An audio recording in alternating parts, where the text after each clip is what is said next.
Subscribe now and press the bell icon. Never miss an update. પ્રસંગ 89 ઓરિસ્સા દુષ્કાળ રાહત કાર્ય. પદ્માકરમ દિન કરો બિકઈ કરોતી, ચંદ્રો વિકાસયતિ કૈરવ ચક્રવાત, નાભ્યમ અર્થિતો જલધરોપી જલમ દદાતિ, સંતઃ સ્વયં પરહિતેષુ કૃતાભિયોગાઃ. ભર્તૃહરિ નીતિશતક. રાત્રિના દુઃખથી બીડાઈ ગયેલા કમળો ભુવન ભાસ્કર પાસે પોતાનું દુઃખ રડવા નથી જતા. વગર કહીએ જ ભગવાન દિવાકર એમના દુઃખોને દૂર કરી એમને વિકસિત કરી દે છે. લજ્જાથી નમી પડેલા પોયણાને કલાનાથ શશધર સ્વયં જ પ્રસ્ફુટિત કરી આપે છે. જળ ભર્યા વાદળો વગર યાચનાએ પોતાને નીચોવી નાખીને પ્રાણીઓના દુઃખ દૂર કરી દે છે. એ જ રીતે મહાન સંત પણ જાતે જ અન્યના ઉપકાર નિમિત્તે પરહિત કાજે હંમેશા કંઈ ને કંઈ કાર્ય કર્યા કરે છે. ઈસવીસન 1965ની સાલ નબળી જવાથી ઓરિસ્સામાં પડેલા દુકાળની કાતિલ અને ભયંકર અસર વર્ષ 1966માં ખૂબ વધી ગઈ. રાજકારણમાં અટવાઈ પડી ભારતની ધરતી ટુકડાઓમાં વહેંચાઈ ગઈ હોવાથી એક ટુકડામાં પાકતું અનાજ કે પાણી બીજા ટુકડામાં ન પહોંચી શકે એ માટે જાત જાતની બંધીઓ રચવામાં આવી હતી. માનવ સર્જિત આ દુકાળ જાણે ઓછો હોય તેમ કુદરતનો કોપ પણ એમાં ભળ્યો. તેથી પરિસ્થિતિ અત્યંત વિકટ બની ગઈ. એ ભૂખમરાના પડઘા લોકસભામાં પણ પડ્યા, પરંતુ પરિણામમાં નિરાશા સિવાય કંઈ જ નહોતું. ઓરિસ્સા આમે ગરીબ રાજ્ય, તેથી આદિવાસીઓની યાતના ચરમસીમા પર પહોંચી ગઈ. પૂરતા પોષણ અને મદદ વિના લોકો શીર્ણકાય બનતા ચાલ્યા. અનાજને અભાવે લોકો ઝાડના પાંદડા, મહુડા, બિલાડીના ટોપ વગેરે ખાઈને દિવસો પસાર કરતા હતા. ગરીબી અને ભૂખમરાનું પ્રમાણ એટલું તીવ્ર હતું કે જંગલમાં પંખીઓ ક્યાંય રહ્યા ન હતા. ભૂખ્યા લોકો ઉડતા પંખીઓ પણ પાડતા ને શેકી ખાતા. જીવજંતુઓ તો ઠીક, પરંતુ સર્પ પણ જો અડફેટે ચડી જાય તો એનું માથું ને પૂંછડી કાપી કટકા કરી હાંડલીમાં બાફીને લોકો ખાઈ જતા. માનવોના જીવ બચાવવાના આટલા પ્રયત્નો છતાં કાળ તો મૃત્યુ સંખ્યામાં એક સરખો વધારો કરીએ જતો હતો. છાપામાં રોજ બધું આવતું, પરંતુ સત્તાની સાઠ મારી અને ખુરશીની ખેંચાખેંચ કોઈને દુષ્કાળગ્રસ્ત વિસ્તારોની મુલાકાતે જવાની ફુરસદ જ જાણે આપતી નહોતી. આ પરિસ્થિતિનો લાભ લઈ ખ્રિસ્તી મિશનરીઓએ ઓરિસ્સામાં મોટા પાયા પર રાહત કાર્ય શરૂ કરી દીધું. આદિવાસીઓ અકળાઈ ગયા હતા. કાળની ભીંસમાં વધુ ને વધુ ભીંસાઈ જતા હતા. એ લોકોને મન મિશનરી સેવા દૈવી આશીર્વાદ સમાન લાગી. સરકારી રાહત પરથી સૌની શ્રદ્ધા ઉઠી ગઈ હતી. તેથી ભૂખે રીબાતા આદિવાસીઓ ભોજન અને સગવડની લાલસામાં ખ્રિસ્તી ધર્મ સ્વીકારે એવી સ્થિતિ સર્જાઈ. બરાબર એ જ સમયે પોતાની અતિ અસ્વસ્થ તબિયતને કારણે શ્રી ગિરધરરામ બાપાની ખૂબ વિનંતી પછી વીરપુરમાં આરામ કરતા પૂજ્યશ્રી એકદમ પથારી છોડીને ઓરિસ્સાની વહારે ચડવા ઊભા થઈ ગયા. એમની આજ્ઞાથી મુંબઈ, ઇન્દોર, રાજકોટ, જામનગર, ચિત્રકૂટ વગેરે સ્થળોએ ભક્તજનોને તાર, ટપાલ ને ટેલિફોન દ્વારા સંદેશો મોકલવામાં આવ્યો કે ઓરિસ્સાની ભૂખ પીડિત પ્રજાની મદદ અર્થે જવા માટે તૈયાર થઈ જાઓ. યોગાનુયોગે એ અરસામાં જ કોંગ્રેસ મહાસમિતિની બેઠક મુંબઈમાં ચાલુ હતી. તેથી કેશુભાઈ અને વલ્લભભાઈએ પૂજ્યશ્રીની ઈચ્છાથી ઓરિસ્સાના મુખ્ય પ્રધાન શ્રી સદાશિવરાવ ત્રિપાઠી સાથે રાહત કાર્ય ચલાવવા અંગે ચર્ચા વિચારણા કરી. પ્રધાનશ્રીને સમજાવવામાં આવ્યું કે આ રાહત કાર્યમાં ઓરિસ્સા સરકારે કશો ખર્ચ ભોગવવાનો નથી. તમામ ખર્ચ પૂજ્યશ્રી ભોગવશે. શ્રી ગુરુદેવના કાર્યક્ષેત્રમાં સરકારી તંત્ર કશો હસ્તક્ષેપ ન કરે એટલું જ અમારે કહેવાનું છે. એ સાંભળીને પ્રધાનશ્રી બહુ ખુશ થયા. એમણે કંટ્રોલ ભાવે અનાજ, કામચલાઉ કેમ્પ બાંધવા માટે જરૂરી સામાન તથા અન્ય તમામ સગવડો આપવાની તત્પરતા બતાવી. બધું નક્કી કરીને બંને ભાઈઓ વીરપુર જવા રવાના થયા. એ લોકો પહોંચ્યા ત્યારે પૂજ્યશ્રી ખૂબ અસ્વસ્થ હતા. છતાં 3-4 કલાક એક ધારું બેસીને તેઓ શ્રીએ ભક્તોને રાહત કાર્યની પૂર્વ ભૂમિકા સમજાવી. કાચું અનાજ આપવામાં મહેનત, સમય, ખર્ચ બધું ઓછું થાય. પરંતુ આદિવાસીઓને દારૂની બેહદ આદત હોવાથી અનાજ વેચીને તેઓ દારૂ પી લે એવી બધી શક્યતા હતી. તેથી રસોઈ બનાવીને જમાડવાનું નક્કી થયું. એ જ સમયે જરૂરી માલસામાન, અનાજ, તેલ, મસાલા વગેરેનું લિસ્ટ પણ તેઓ શ્રીએ બનાવી આપ્યું. કેશુભાઈ અને વલ્લભભાઈને ઓરિસ્સા તરફ રવાના કરી પૂજ્યશ્રીએ પણ વીરપુર છોડવાની તૈયારી કરી. શ્રી ગિરધરરામ બાપાએ ઓરિસ્સામાં ખર્ચ કરવા માટે શ્રી ચરણોમાં સારી એવી રકમ ન્યોછાવર કરી. એમના વચેટ પુત્ર બટુકભાઈ તો સેવાર્થે સાથે જવા માટે પણ તૈયાર થઈ ગયા. ભર ઉનાળાની વરસતી લૂમાં પૂજ્ય શ્રી સૌરાષ્ટ્રના ગામોમાં ફર્યા.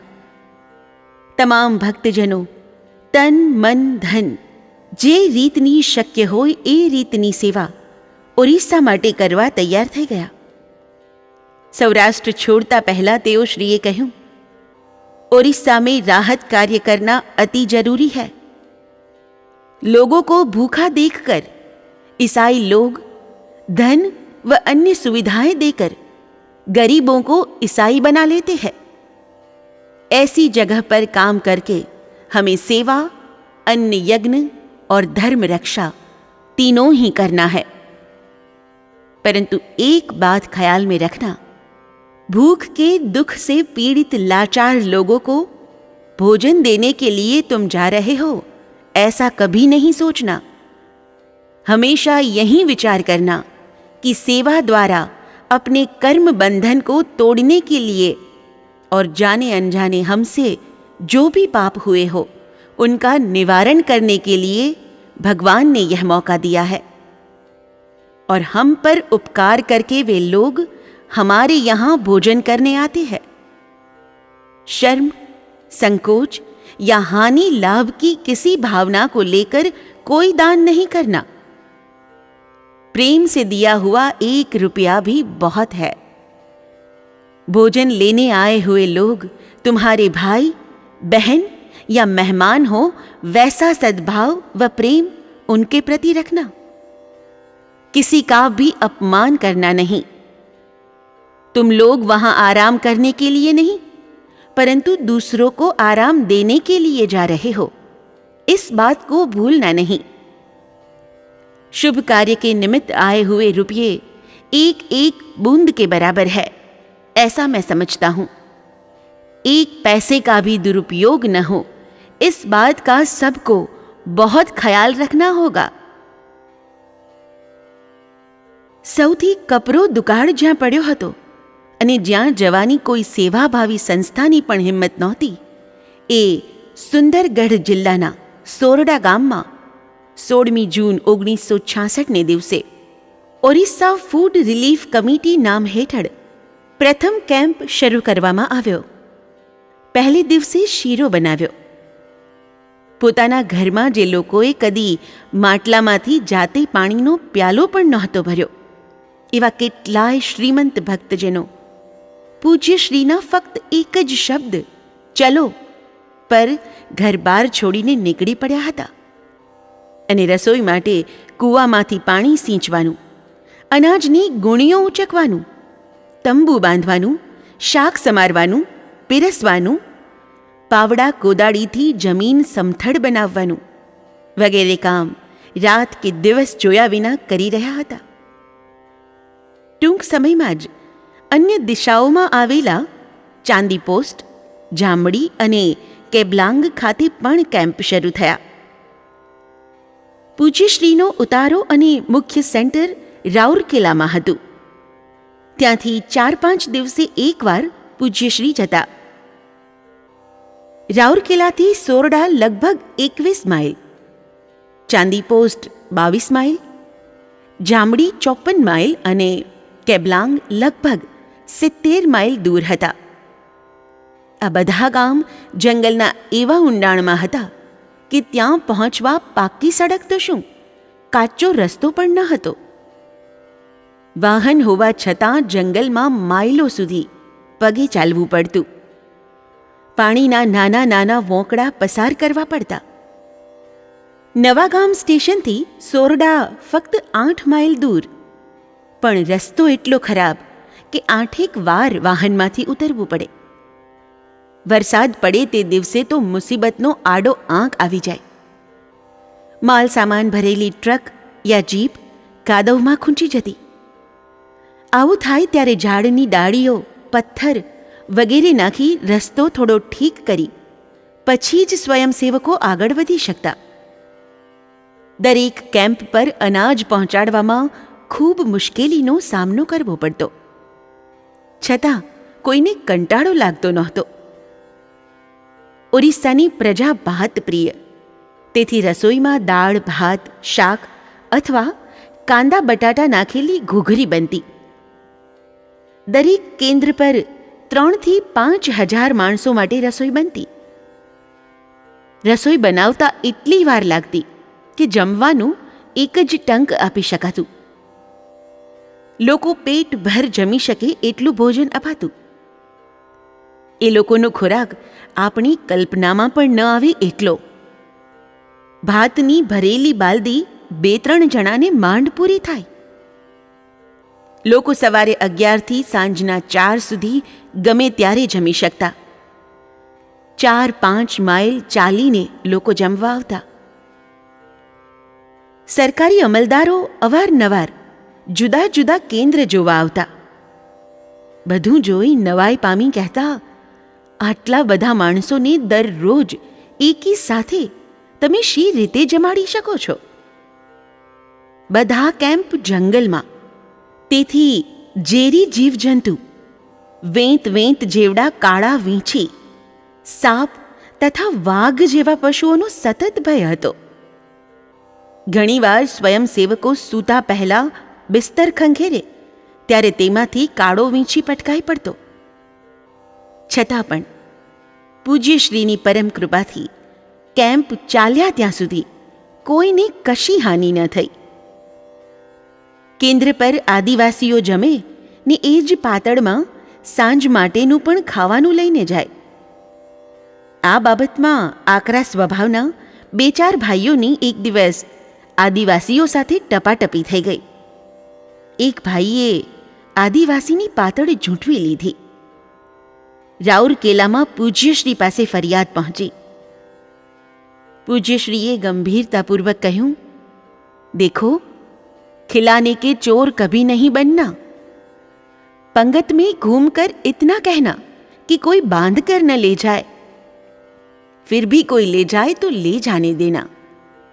वे हमारे मेहमान हैं, हमें शाम को भी उन्हें खिलाना चाहिए, परंतु हम ऐसा नहीं कर पाते हैं. वे लोग ले जाते हैं तो बुराई क्या है? ऐसा करके उल्टा वे हम पर उपकार ही करते हैं. शाम को बनाने की हमारी मेहनत बचाते हैं. जो ले जाए उनको ले जाने दो, परंतु किसी का अपमान न करो. ચાંદી પોસ્ટમાં ગુરુ પૂર્ણિમા મહોત્સવ ધામધૂમથી ઉજવવામાં આવ્યો. તે દિવસે દરેક કેમ્પમાં જમવા આવનાર પ્રત્યેકને સીવેલા કપડાં, સાડી, ધોતી વગેરે આપવામાં આવ્યા. ઓરિસ્સાની પ્રજા ખૂબ આળસુ છતાં પ્રામાણિક પણ એટલી જ. ભૂલથી કોઈને 2 કપડાં મળી ગયા હોય તો સામે ચાલીને એક પાછું આપી દે. ઓરિસ્સામાં એ 4 મહિના દરમિયાન દાનનો અસ્ખલિત પ્રવાહ વહેતો રહ્યો. પૈસા આપવા માટે જાણે પડાપડી થતી. સેવા કાર્યમાં પોતાનો વધુમાં વધુ ફાળો નોંધાવવા જાણે હરીફાઈ ચાલતી હતી. જરૂરી જોગ થઈ રહેતા બધાને ના કહેવી પડી. કેટલાય મની ઓર્ડર પાછા મોકલવા પડ્યા. એટલાથી ન પત્યું ત્યારે છાપામાં જાહેર કરવું પડ્યું કે હવે ઓરિસ્સા ફૂડ રિલીફ કમિટીને કોઈએ પૈસા મોકલવા નહીં. હિન્દુસ્તાનમાં આ એક જ સંસ્થા એવી નીકળી કે જેણે જરૂર પૂરી થઈ ગયા પછી નાણાં ન મોકલવા માટે જાહેર ખબર છપાવી. કેમ્પમાં સૌરાષ્ટ્ર, મુંબઈ, કચ્છ, મધ્યપ્રદેશ, કલકત્તા, ગોંદિયાના ભક્તજનોએ, ચિત્રકૂટના સંતોએ અને ગામડાઓના સેવકોએ ખૂબ સેવા કરી. નવો પાક ન આવ્યો ત્યાં સુધી બરાબર 4 મહિના અન્નદાન ચાલુ રહ્યું. છેલ્લે દિવસે પૂજ્યશ્રીએ કહ્યું, पतली रस्सी का टुकड़ा अकेला कुछ भी नहीं कर सकता है, लेकिन रस्सियों को इकट्ठा करके मोटी और मजबूत रस्सी बनाई जाए तो हाथी तक उससे बंध सकता है.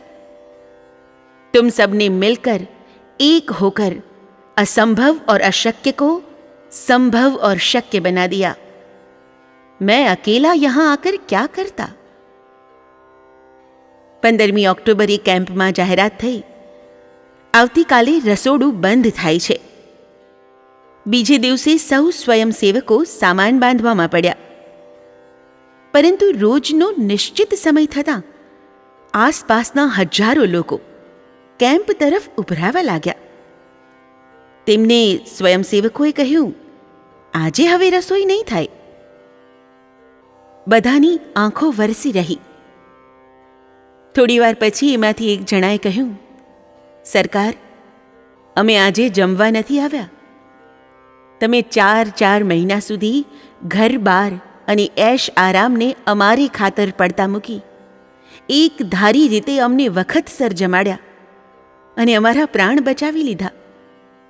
અમારા પ્રાણદાતાઓને વિદાય આપવા પણ અમે શું ન આવી શકીએ? એ લોકોના પ્રેમ ભાર તળે બધા સ્વયંસેવકો દબાઈ ગયા. બાંધેલો સામાન ફરી છોડી નાખવામાં આવ્યો ને એ તમામને જમાડીને પછી જ બધા ટ્રકમાં ચડ્યા. ધૂળના ગોટા ઉડાડતી ટ્રક દેખાય ત્યાં સુધી આંસુ સારતા, હાથ હલાવતા હલાવતા હજારો લોકો ત્યાં જ ઊભા રહી આંખો ખીંચી ઉડતી ધૂળમાં ટ્રકને ખોળતા રહ્યા. પૂજ્યશ્રીએ જંગલ વિસ્તારમાં રાહત કાર્ય કરીને આદિવાસીઓને જીવનદાન સાથે સંસ્કૃતિનું પણ દાન કર્યું. પરિણામે ખ્રિસ્તી બનવા તૈયાર થયેલા હજારો લોકો રામરસ પીતા થઈ ગયા.